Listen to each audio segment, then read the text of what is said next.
Welcome to beautiful Singapore. Marina Bay Sands is a 57-story, three-tower iconic landmark in downtown Singapore. It was designed by world-renowned architect Moshe Safdie and inspired by a deck of cards. In addition to being home to an ultra-luxury hotel, it includes an artificial river, designer shops, casino, theatre and nightclub. The Sands Sky Park is the structured shape over the three towers and offers dining prepared by celebrity chefs. The observation deck on the north side of it provides a 360-degree view of the city. The Art Science Museum opened in 2011 and is a museum within the Marina Bay Sands Resort. The Lotus-inspired museum covers 65,000 square feet in the Marina Bay area, is 197 feet high, and hosts art, science, technology, and digital exhibits from other museums. Merlion Park is another iconic landmark in Singapore. The lion's head represents Singapore's original name, Singapura, which means Lion City.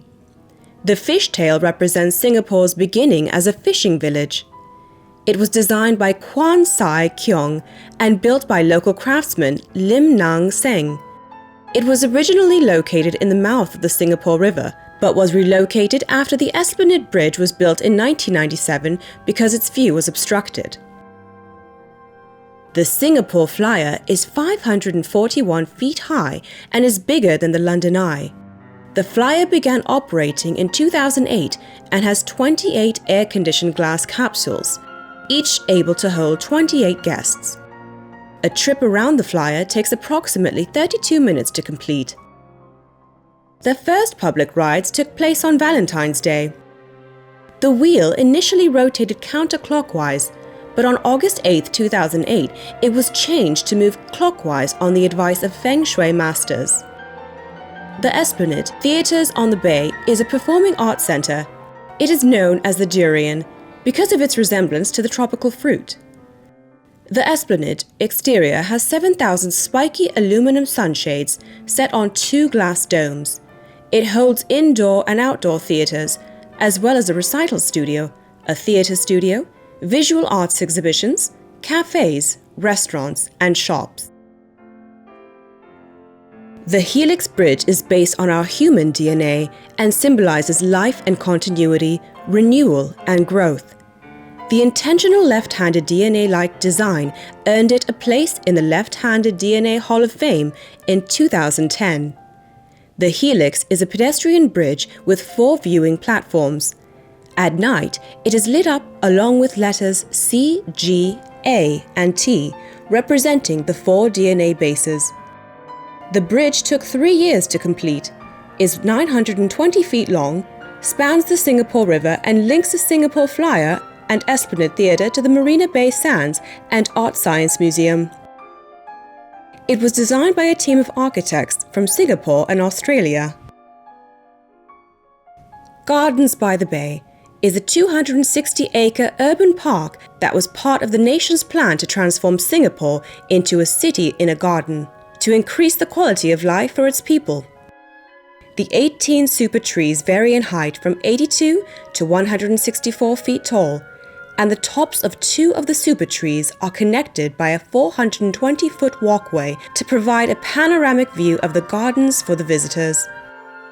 Every evening, the super trees put on a light and sound show known as Garden Rhapsody. Clarke Quay was one of the 3 quays on the Singapore River that were important trading hubs in the 19th century. Until 1970, goods were transported and stored in warehouses known as godowns that lined the quays. Cargo services were relocated because the river had become so polluted. Today, the renovated warehouses are restaurants, pubs, and nightclubs, and the bumboats operate as water taxis, offering river cruises. Victoria Concert Hall is the oldest concert hall in Singapore and home to the Singapore Symphony Orchestra. The hall began as the town hall in 1862. Sir Thomas Stamford Raffles was a British colonial official who secured control over Singapore in 1819 from local rulers and was instrumental in the founding of Singapore. The two buildings were joined together with a clock tower built in 1906 in order to give the impression of it being a single building.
To the benefit of our listener, I have to explain that it's a responsibility of the conductor to be at the service of the soloist, right?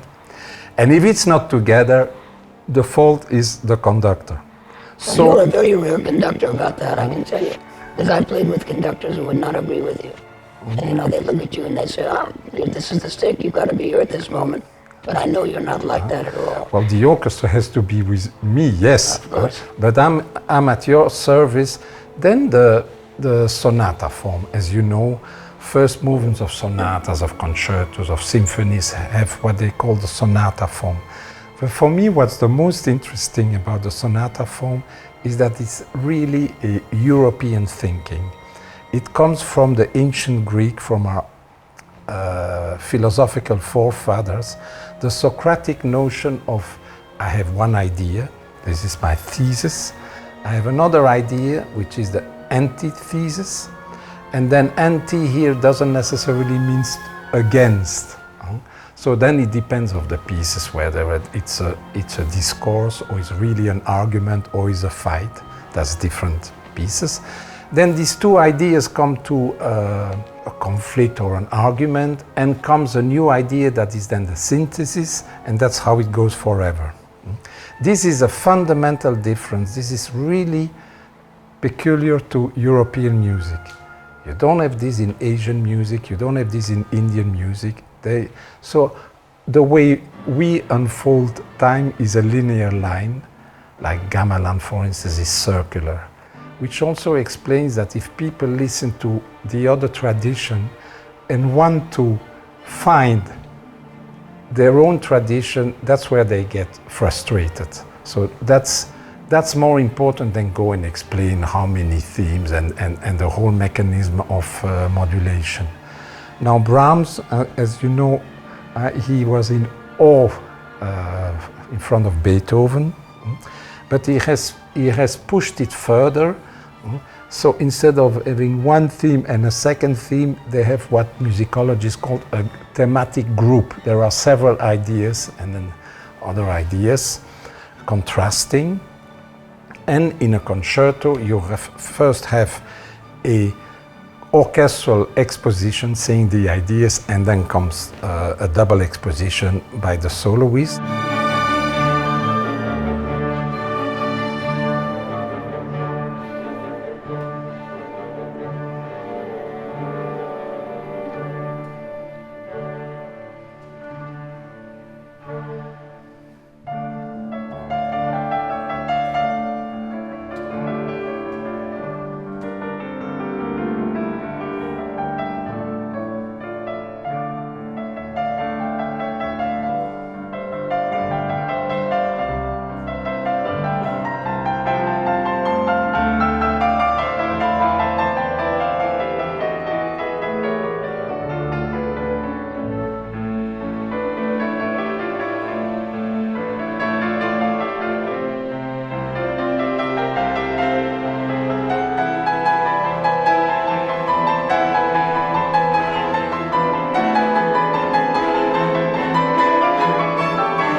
Another thing I found very interesting, if you don't know and you listen to this music, you think that there is a huge number of musicians.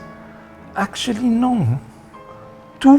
Like we say, woodwinds by two. Only 2 flutes, 2 clarinets, 2 horns, and two of each, 4 horns, 2 trumpets, no trombones, no tuba, no percussion, just timpani. So it's much less than Beethoven's 9th Symphony. And then there is this beautiful color when the second flute has to play the piccolo for just a few bars.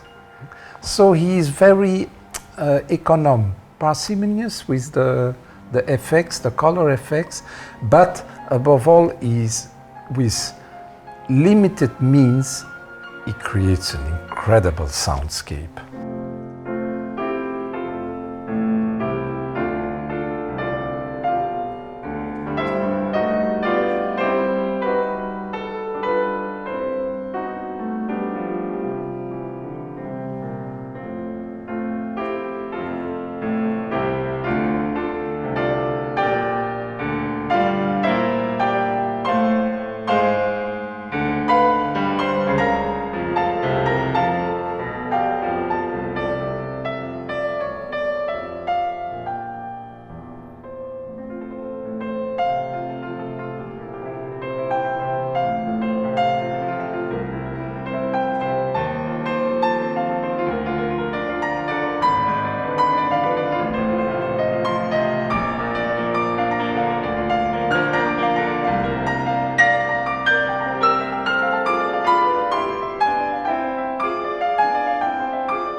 Never thought of Brahms really as being very much of a, conversation composer. But there really is, I must have overlooked that aspect of his genius because there was a great deal of conversation going on between the oboe, piano, clarinet, piano, cello, piano, and even the part that you mentioned before in the string section, the first movement, the G minor, bum, bum, bum, bum, bum, bum, bum. Yes, yes. That's really very, very conversational.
It's not as simple as saying a concerto orchestra accompanies a soloist, or as simple as saying is the romantic idea. The orchestra is the society and you are the hero who claims a space in the social fabric. It's more subtle than that because we are not always accompanying you. We are sometimes in opposition and sometimes in dialogue, and it changes constantly.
In the D minor, so we know the circumstances, the demise of his mother, the suicide note of his friend Schumann. It's a very touching photograph of Brahms, who attended Clara Schumann's funeral. And there's a very, very wonderful picture of him there, actually, which I saw recently, actually, I think online. It's a beautiful picture of him. He's standing, I think, with one of his publishers. If I remember correctly, he missed the train and he missed the funeral. Oh, is that so? Then he came there after the picture, then after the funeral. And he also didn't outlive her for a long time. No, he was very, very close to the end for him. And you have this sometimes in life. People, they don't need to necessarily to be husband and wife who have such a strong friendship, and when one disappears, there is in this wholeness, the other one cannot go on.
But the perfect illustration of what you were saying earlier is the finale, the last movement of both concertos.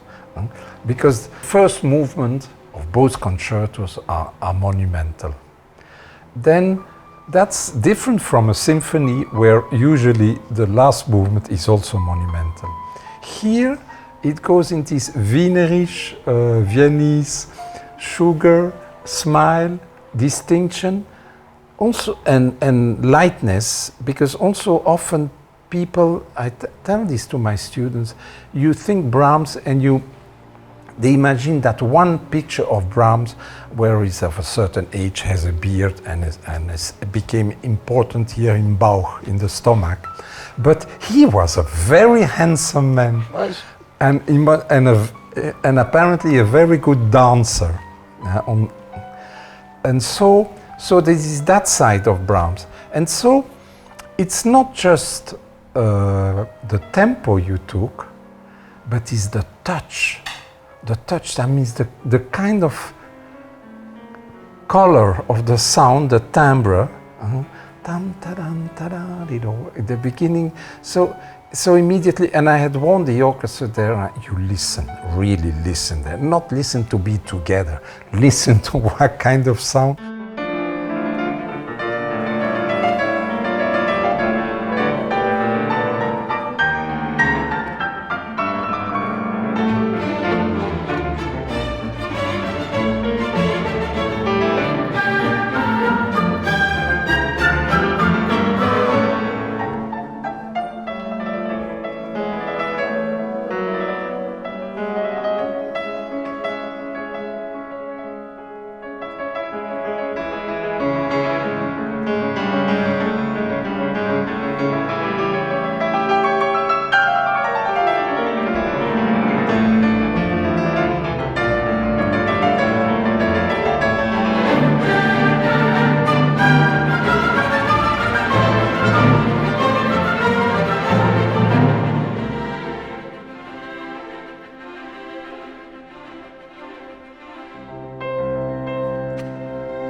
people ask me what are some of my moments in music that are most meaningful to me, you just mentioned that, and everything just dies down to that super piano after this awesome third movement of the Brahms. That's certainly one of the great moments in piano concerto history, no question. These are the moments that I anticipate with a great deal of power. You know, they kind of like, it's almost like a magnet. I'm getting there, I'm getting there, I'm getting there. And then suddenly when I'm there, you know, it snaps and I'm there, and then I just hang on to that moment and everything just like opens up and you can see the heavens in a way.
Sometimes we deify the composer. We put him on such a high pedestal, but they were also human beings. So I find it ironic and interesting that Robert Schumann wanted to become a virtuoso, and Clara wanted to become a composer, and by different circumstances in life they became exactly the opposite. Robert Schumann became a great composer, and Clara obviously a fantastic virtuoso and performer. but Johannes Brahms, he seemed to be really wanting to be a composer, because he has a friend who complained that he was always composing. You always find him, he's always composing, so obsessed. Brahms is from Hamburg, the north, and so he's not a southern German. So he has a kind of moodiness and the fog, les brumes du Nord, the fog which you feel in his music, but at the same time it's somebody already from in his teenage, he didn't grow up in a kind of isolation, ivory tower, played in taverns, was in touch with gypsy musicians.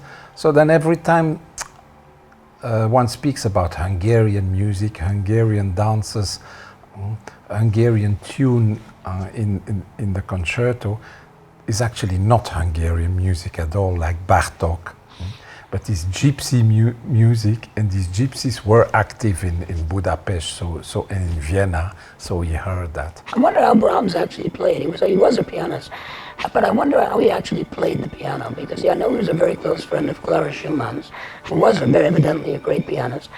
But I wonder how Brahms, because from any picture of Brahms you see, he seems to have very fat fingers.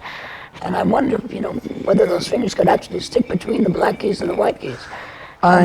Somehow I doubt that he could give a performance at the level of the soloists of the 20th century and people like Horowitz and others. Somehow I doubt. And I think if we heard nowadays actually a recording of the premiere of a Beethoven, a Mozart symphony, a Brahms concerto, we would be very surprised. I think we all might drop dead of heart attacks, actually. Yes. Because the performance practices have changed so dramatically. Yes. His friendship with Clara is truly extraordinary. The exchange in letters we have, he is a genius and at the same time so fragile, so needing encouragement and comfort. I don't think it's flattery and vanity, but really the artisan, the craftsmanship, and he's not just happy with the first thing that comes out of his pen, he really works further to reach another level. So Brahms was 25 when he wrote the first concerto and 45 when he wrote the second, and didn't write the third. Maybe he has created such a mountain that he thinks, that's it, I have said what I can say. Maybe so, but it's strange, I didn't realize he was that young. So Brahms actually lived for another 20 years after they wrote this. So he could have written a third concerto. He could have, definitely. Thank God for you and me that he didn't. I think we'd be dead and buried by now. Anyway, Robert, such a pleasure to talk to you always. It's just Likewise. Great. I admire your intellect tremendously. I admire your musicianship enormously, and your patience and your sensitivity toward music and toward people and toward your orchestras. You're just quite a great guy to work with, just super. And vice versa. Thank you. Thank you everyone for joining us. It's been a great pleasure to talk to you. Thank you especially to my dear friend Robert Casteels. We look forward to talk to you about great music, great musicians again in the near future.